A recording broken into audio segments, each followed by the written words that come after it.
କରିବ। हाँ बहुत जगह देखो प्रिय प्रभु को राजराशिगण गणना पुस्तक 24 17 विलियम भविष्य वक्ता तांकर जीवनर शेष भाग माने से प्रकाश करछंती जाकुबंग तारो एक तारा उदित हेबो ओइ प्रकाश करछन। और विलियम भविष्य वक्ता ए बाबिल साम्राज्यर किछि एरिया रे से बसवास करी से जीवन यापन करुथिले से समय ए पानी से अंचल रे प्रकाश करछंती। तेणु करी आउ ए विद्यार्थी पंडित माने आउ तारा को देखि किछि जानि पारिले यहूदी मानकर राजा जन्म ग्रहण करिसथि बोली तांको प्रणाम करिबा उद्देश्य रे तांकर उपासना आराधना करिबा उद्देश्य रे सेमाने यरूशलेम वासी पहुंच गछथि।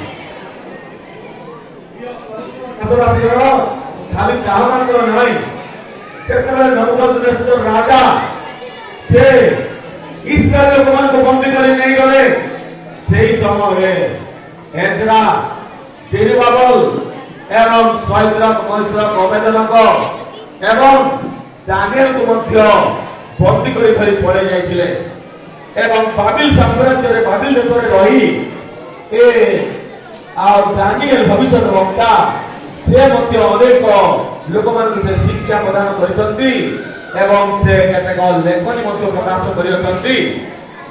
आउ दानिएल रो विचक्षण ज्ञान विषय में बाइबल देखिबा को पाई पारु। दानिएल शेषरे आउ गोटे प्रधानमंत्री हेई से दानिएल सिकार अछंती। दानिएल भविष्य वक्ता तांको ठारे गोटे सदाप्रभुर आत्मा थिला तांको ठारे आउ परमेश्वर आत्मा बसवास करुथिला एवं दानिएल से राजांकर स्वप्न को कहि पारिला। राजा स्वप्न देखिला किंतु कोन देखिला ताको जणा नाही। अनेक पंडित मानकु अनेक लोक मानकु आह्वान कले मु एक स्वप्न देखिली कोन स्वप्न देखिली मु जानि पारु नाही मते मने पडु नाही तुमे समस्त कुओ सरी न कहले तुम मस्तक छेदन करा दिबो। এই প্রকার ভাবে নবুকদনেস্সর রাজা पंडित मानकु से आह्वान करि अछंती। सेही समय ए दानिएल से स्थान अछंती एवं दानिएल पाखरे सदा प्रभुकर आत्मा अधिष्ठान करुथिला एवं से आत्मा रे परिपूर्ण हेई शेषरे दानिएल ए नबुकदनेस्सर राजा कोन स्वप्न देखिसंती ताहा से प्रकाश करिदेले। खाली ता मात्र नाही प्रभुଙ୍କର आगमन विषय से प्रकाश करिसंती लेखिसंती। दानिएल रे पुस्तक ଆମେ ଦେଖିବାକୁ ପାଇପାରୁଛୁ ତାଙ୍କର ଲେଖନୀରେ ସେ ବଂଶୀୟଙ୍କ ବିଷୟରେ ମଧ୍ୟ ସେ ପ୍ରକାଶ କରିଛନ୍ତି। ତେଣୁ ଏ ଦାନିଏଲ ବାବିଲ ସାମ୍ରାଜ୍ୟରେ ସେ ରହୁଥିଲା ତାଙ୍କର ବିଚକ୍ଷଣ ଜ୍ଞାନ ବୁଦ୍ଧି ଲୋକମାନଙ୍କର ସମ୍ମୁଖରେ ପ୍ରକାଶ ପାଇଥିଲା ଏବଂ ସେ ଅନେକ ଲୋକଙ୍କୁ ଶିକ୍ଷା ପ୍ରଦାନ କରିଛନ୍ତି। ଆଉ ସେ ସ୍ୱପ୍ନ ଆଉ ସେ अर्थ प्रकाश करथिले स्वप्न कोन आदा देखिले ताहा मते प्रकाश करथिले सदा प्रभु आत्मा तांकर अधिष्ठान करथिला। एले से अंचल रे दानिएल सुपरिचित थिले। तेणु करी ए बाबिल साम्राज्य रे ए दानिएल भविष्य वक्ता विलियम भविष्य वक्ता ए माने प्रभाव पकाई अछंती। सेमानकर शिक्षा सेमानकर लेखनी सेमानकर भाववाणी श्रवण करी ए पंडित माने तारा को देखिले एवं जानि पारिले यहूदी मानकर राजा जन्म ग्रहण करि अछंती। पूर्व देशरे से तारा को देखिला परे से तारा सेमानको कड़े कड़े कड़े कड़े आनिले एवं से यहूदी मानकर राजा को प्रणाम करिबा पाई यहूदी राजा को आ आराधना करिबा पाई से माने आसियछंती।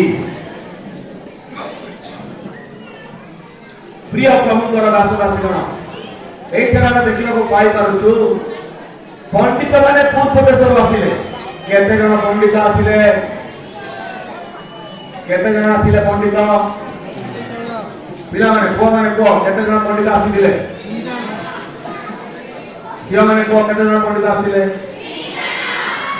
ବାଇବଲରେ ସେମିତି ଲେଖା ଅଛି କି କେତେକ ପଣ୍ଡିତ, ତାର ଅର୍ଥ 3 ଜଣ ନୁହଁ। ଓକେ, କେତେକ ପଣ୍ଡିତ ତାର ଅର୍ଥ 3 ଜଣ ନୁହଁ, 1ରୁ ଅଧିକ। କେତେ ଜଣ ପଣ୍ଡିତ ପୂର୍ବ ଦେଶରୁ ଆସିଲେ କାହାକୁ ଜଣା ନାହିଁ। କେତେକ ବାଇବଲ ବିଜ୍ଞ ମାନେ ପ୍ରକାଶ କରନ୍ତି ଅନେକ ପଣ୍ଡିତ ଆସିଲେ, କିନ୍ତୁ କେତେକ ଲୋକମାନେ କୁହନ୍ତି ସୁନା, କୁଣ୍ଡୁରୁ, ଗନ୍ଧରସ ଏ 3ଟା ଜିନିଷ ଶିଶୁଙ୍କର ଚରଣ ତଳେ ସମର୍ପଣ କରିଦେଲେ, ଭେଟି ଦେଇଦେଲେ। ତେଣୁ କରି ଲୋକମାନେ କହୁଛନ୍ତି 3 ଜଣ ପଣ୍ଡିତ, କିନ୍ତୁ ବାଇବଲ ତାହା ଉଲ୍ଲେଖ କରାଯାଇ ନାହିଁ। ଓକେ, ଏମାନେ ପୂର୍ବ ଦେଶରୁ କଣ ପାଇଁ ଆସିଲେ? ଶିଶୁଙ୍କୁ ପ୍ରଣାମ କରିବା ଉଦ୍ଦେଶ୍ୟରେ। ପ୍ରଣାମ ମାନେ ଯଦି ବାଇବଲରେ ଇଂରାଜୀ ବାଇବଲ ଦେଖିବା, ଆରାଧନା କରିବା ଉଦ୍ଦେଶ୍ୟରେ ସେମାନେ ଆସିଲେ। ଶିଶୁଙ୍କର ଆରାଧନା କରିବା ଉଦ୍ଦେଶ୍ୟରେ, ଉପାସନା କରିବା ଉଦ୍ଦେଶ୍ୟରେ ସେମାନେ ଆସୁଛନ୍ତି। ହେଲେ ଉପାସନା କରିବା ପାଇଁ କଣ କଣ ଧରିକି ଆସିଛନ୍ତି? କଣ କଣ ଧରିକି ଆସିଛନ୍ତି? ଆରାଧନା କରିବା ପାଇଁ କଣ କଣ ଧରିକି ଆସିଛନ୍ତି?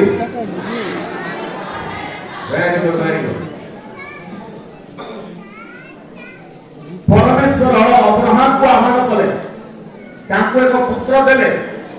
ବୁଢୀ ବୟସରେ ସେମାନେ ପୁତ୍ର ପାଇଲେ, ତାଙ୍କର ନାମ ହଉଛି ଇସାକ। ପରମେଶ୍ୱର ଦର୍ଶନ ଦେଲେ ଅବ୍ରାହ୍ମଙ୍କୁ ଏବଂ କହିଲେ, ତୁମର ପୁତ୍ର ଦ୍ୱିତୀୟ ପୁତ୍ର ଇସାକକୁ ଆମ ନାମରେ ତୁମେ କଣ କର? ହୋମାର୍ଥେ ବଳିଦାନ ଉତ୍ସର୍ଗ କରିବାକୁ ହେବ। ଆମେ ତୁମକୁ ଯେଉଁ ପର୍ବତ ଦେଖେଇବା, ସେଇ ପର୍ବତରେ ତୁମେ କଣ କରିବ? ତୁମେ ହୋମାର୍ଥେ ବଳିଦାନ ଉତ୍ସର୍ଗ କରିବାକୁ ପଡିବ। ପରମେଶ୍ୱର ଯେତେବେଳେ ତାଙ୍କୁ କହିଲେ, ସାଙ୍ଗେ ସାଙ୍ଗେ ସେ ଗତ ସଜେଇଲେ ତାଙ୍କର ଦାସମାନଙ୍କ ସହିତ। ଏ ସାନ ବାଳକଙ୍କୁ ବଳିଦାନ କରିବା ଉଦ୍ଦେଶ୍ୟରେ ମୋରିଆ ଦେଶର ଆଡ଼କୁ ସେ ଗମନ କଲେ।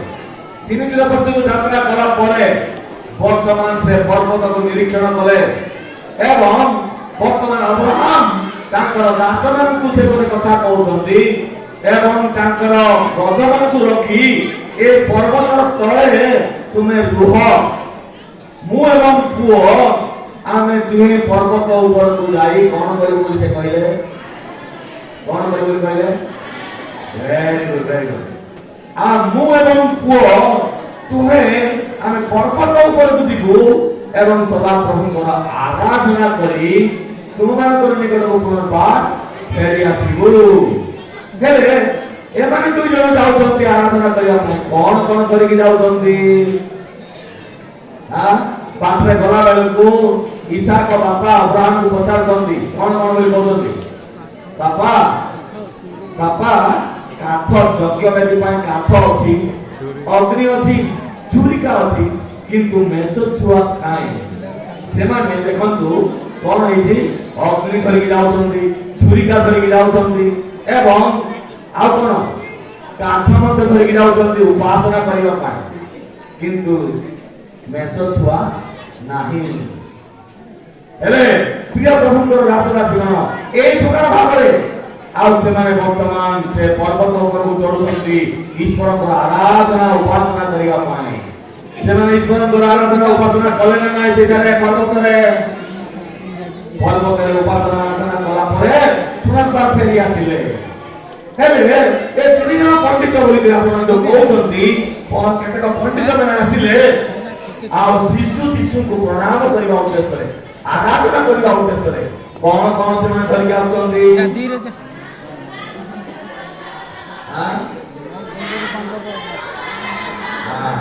ସେମାନେ ମତେ ବେଶୀ ସୁନା ଯାଉ କରିକି ଆସୁଛନ୍ତି ଆରାଧନା କରିବା ପାଇଁ। ସେମିତି ନା? ବହୁତ ସୁନା ଅଛି।